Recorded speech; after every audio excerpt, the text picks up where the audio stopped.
Okay, good noon to everyone. With no much ado, while waiting for you to come in our session for today. Today is Wednesday, right? Yeah. So this would be our second final presentation of your research proposal. So I'll just start. So to make use of the time, since we will be reviewing two papers or two groups at this point, and I am still waiting for the rest of the group to comply with your presentation, whether in PowerPoint, in video, or in paper. Now, so take note, the full paper is your pre-finals and your oral presentation or video presentation, or PowerPoint is the final. So in this research, in this study entitled Mango Market Supply in Island Garden City of Samal, you have added, as I have um, corrected before, no, about the mango industry in Samal. So and I think you just have to state here, no, although this is your main ano lang reference here, which really contain yung author at saka yung year, no. But although the same with here, no, you said it's a personal communication with Lozada, but so since this must be this year, no, so it's okay lang. And for example, this one, according to Briones et al. 2013, so ganon, no. So this is a good addition na to your introduction, no. And if you could polish it more in the next, before you start with your thesis, and the thing with your research is yung writing a research paper is every time you always actually make revision, no. Hindi lang isa o dalawang revision yan, but a lot. So actually I already have started Novi, no, to make use of the time because it's 12 noon and I have other schedule later. So I have started since ito ay ano naman, recorded. So Good noon, ma'am. good noon. So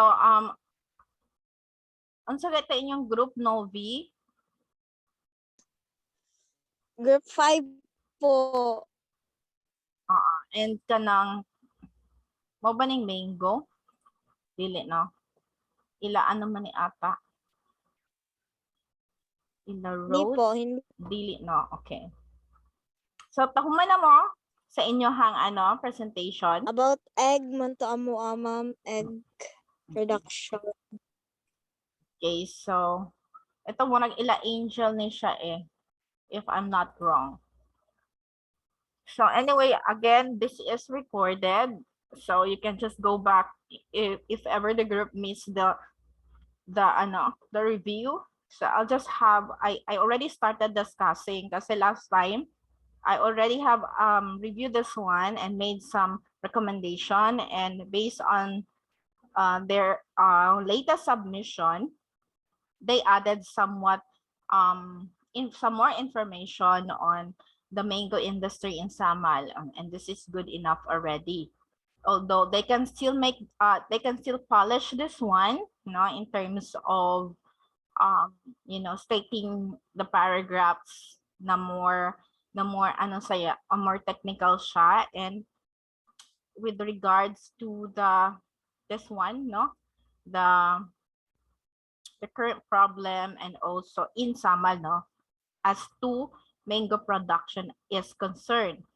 Since we are talking about market supply, so ano yung problema natin sa market supply? So here in the end, you have stated a parang conclusion to create opportunities for business, no? And that's fine. So again, I am encouraging you more to get data also from the Philippine Statistics Authority. No, if you can, but this is already fine, no?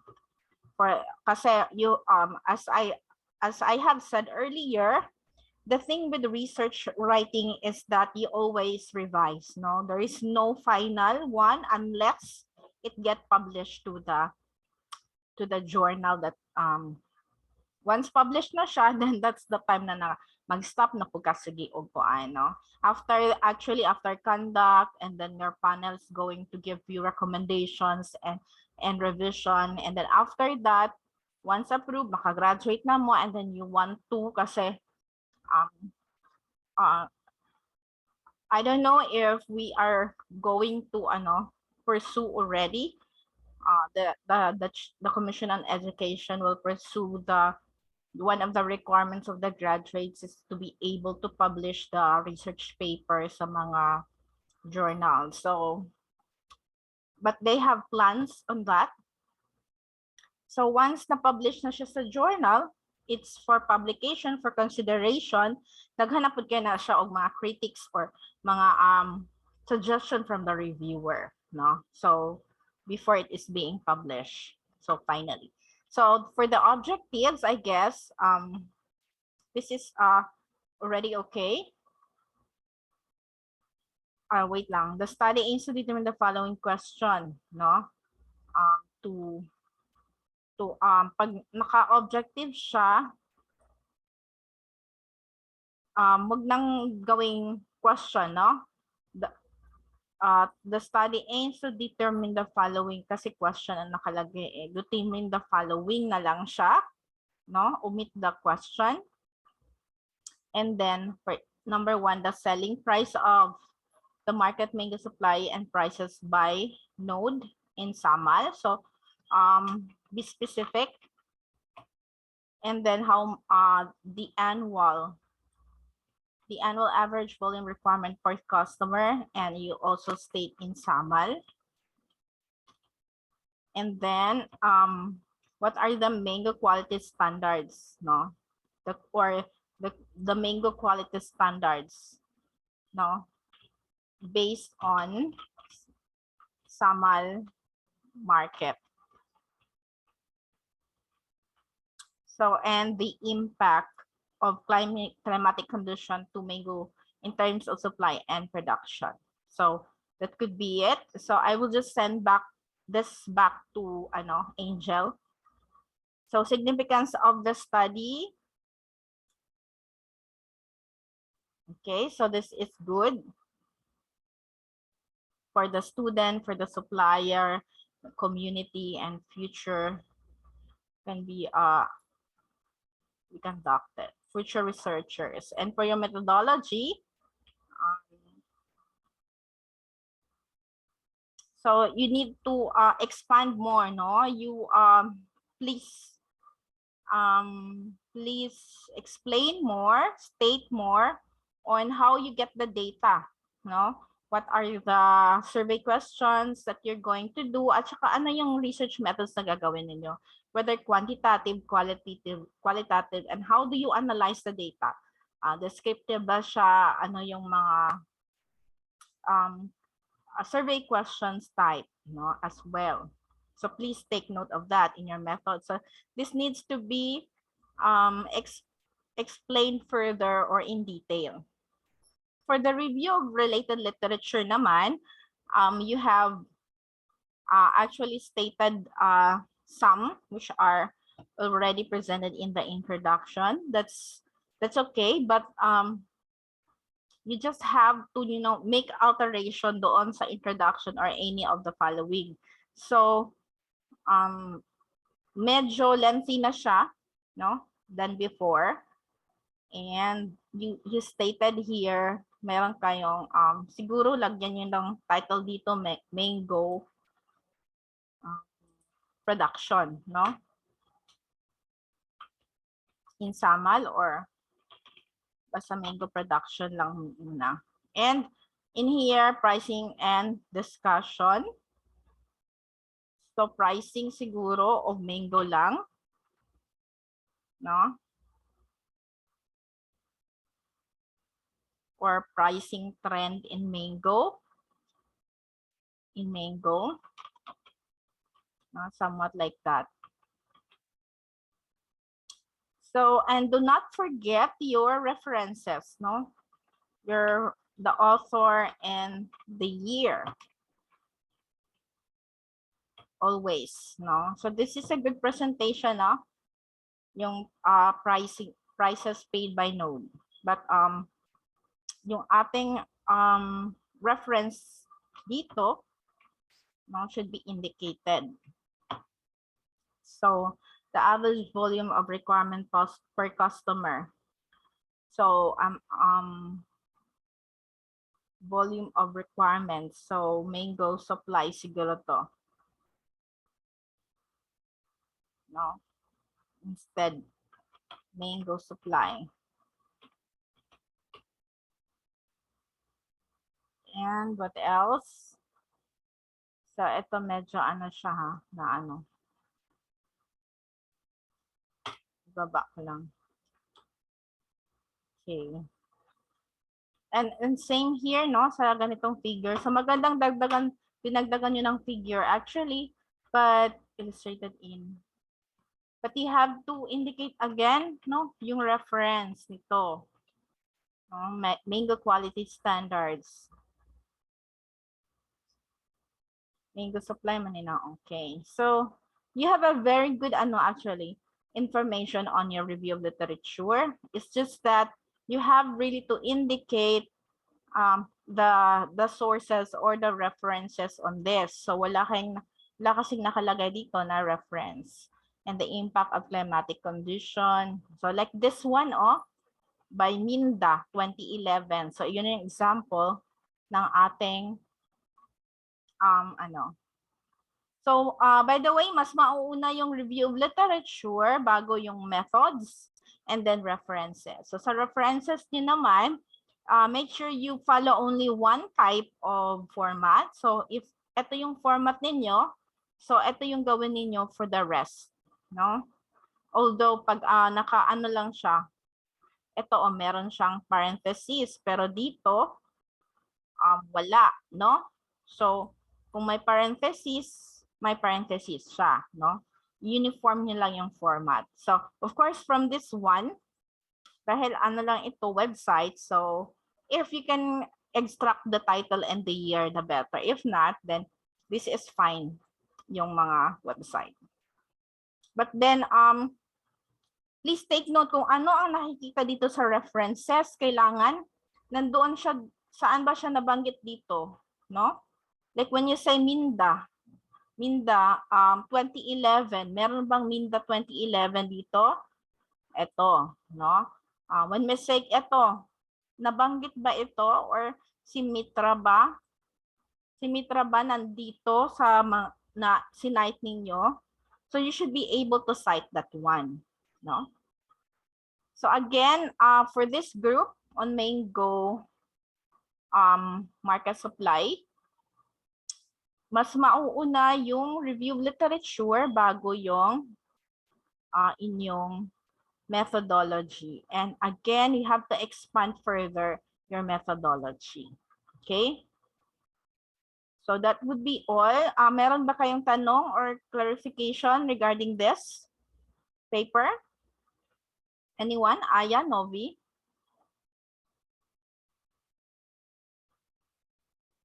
And the second one, itong binigay ni Rose, wala naman si Rose dito, but for this,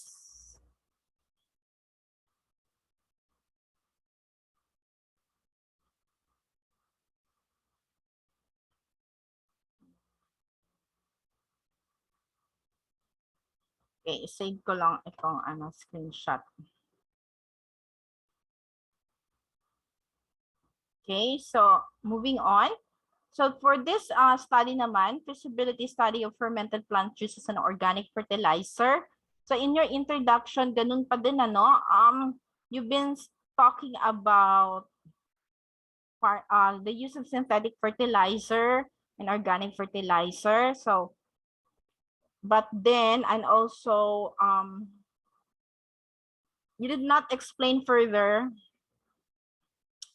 why do we need to use or to alternate the FPJ or fermented plant juice, no? Although you have here again, when you write your references, you only put De La Peña and the year, no? So anong year ito si De La Peña, no? So please paki-state only that, no? Like the rest. So you talk about FPJ here and that's good, but then kulang pa talaga. You need to expound and add more.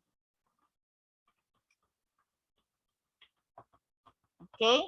About the uses ng FPJ, anong effect niya sa plants and why? What is the problem setting here? Why do you need to use FPJ as an organic fertilizer? So including yung objective nyo naman, purpose of this research and so medyo yung pagka-state nito is hindi maganda, no? The purpose of this research is to investigate the feasibility of producing as an organic, no, yun lang, as an organic fertilizer. So this feasibility is being conducted as part of the effort, yes, and as supply chains in terms of is also present due to less and readily available. The market is having backing local. And so this research in particular aimed to determine the effect of using organic fertilizer on various plants. So pumili lang kayo kung anong mga plants, no? Huwag yung general. And how farmers accept to use and present the methods application and evaluate the cost. Okay, very good. Pero hindi na ito question mark, ha? Take out the question mark. Not even period. Kasi hindi siya complete sentence. So, sa grammar niyo yan. So, sa review of literature naman, please take note of your grammar and ganun pa din, no? Itong Dr. Francisco P. De La Peña, itong De La Peña Jr. So, kailangan ito ng year, no? So, you state the year. So, okay, ito, no? This one, the same here. But, yeah. So, you need, okay, the same, I think ito, you don't need to put August, no? For this one. Tama na itong. Ito. Okay. So, yung mga technical error lang and grammar error. If you have to, again, polish this one. So, you have good enough na mga references, but you have to add title like FPJ preparation or FPJ uses or FPJ effect on plants. Yung mga ganun na subtitle sa review of related literature ninyo. And polish and add more, the better, no? And for your methods naman, it will be necessary to conduct a survey in order to evaluate the possibilities of will be approved by them. So, na-aware ako sa sa statement. So please improve this statement. Evaluate. Sige, you will start with to examine, no? To examine the efficacy as an alternative fertilizer. A survey will be conducted, no? In order to evaluate the possibilities. The possibilities pa. In our, so redundant na siya. The possibilities and farmers' thoughts on whether or not the product will be approved by them or, the farmers preference siguro, the farmers preference on the use of FPJ as an organic fertilizer. So this research will be pa lang ha, kasi hindi pa kayo nag-conduct, carried out for sure na kayo for a month or 1 month duration. So please indicate you're going to use survey questions or descriptive data or ano yung qualitative research. So i-indicate nyo yung mga ganon aside sa aking corrections on your methodology. So I'll be sending this back to Rose anyway. So please again expound this one and polish, no? We have to learn kasi tapos na siguro kayo o hindi pa kayo tapos. Are you done with your your what they call that English writing?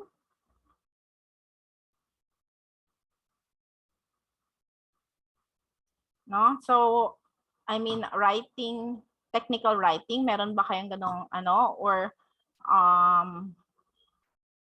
we call that English 2 ba na something? No? So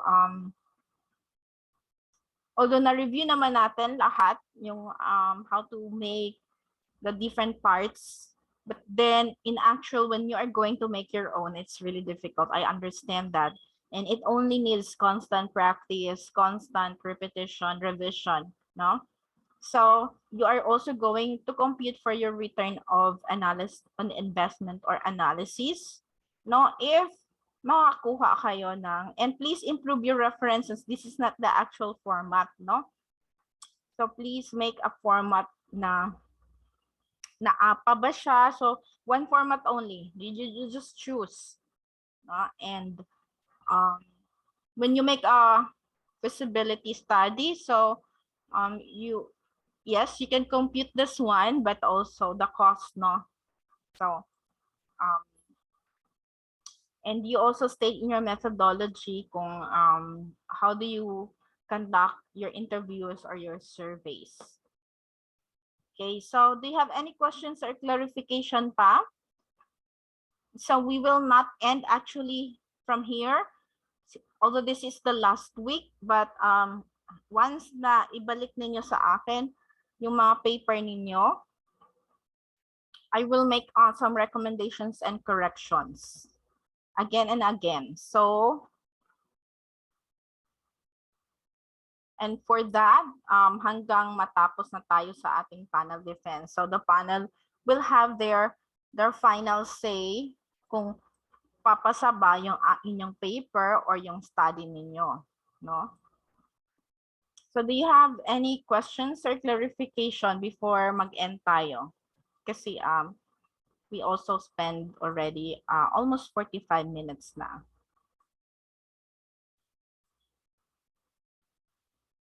So there are 8 man mo tanan, no?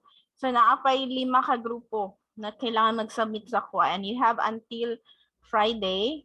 But on Friday, marag alanganin kay ko mo i-move na to into afternoon ha, and then mag-update lang ko. It would be if afternoon pa ba or depende lang sa availability na, okay, na mag-field ko sa sa Friday. If not, we can move to Friday or depende, okay? So do you have any questions or clarification?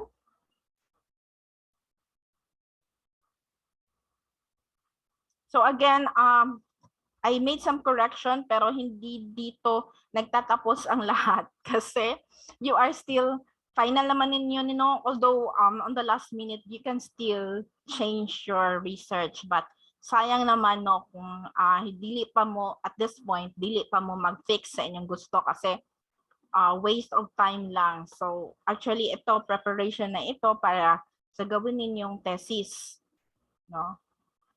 So hopefully in this ito pagbalik sa inyo, you can make revisions again and ibalik nyo ulit sa akin. I will make another recommendation again. No? So in the case naman ng group 8, they have done well in their proposal, so medyo wala na sila masyadong correction, and kudos or kanang congratulations sa group 8. Okay, so wala na yung mga pangutana or concern. Novi, Aya, Aljun, sir. Okay, so if wala na, then that would be all for our session, and update lang ako sa Friday for a meeting, no? If not, then i-reschedule na ako. So thank you very much for attending the session, and see you again next meeting and also in the coming semester. Okay, bye-bye everyone, and have a good lunch. Bye, ma'am. Bye-bye.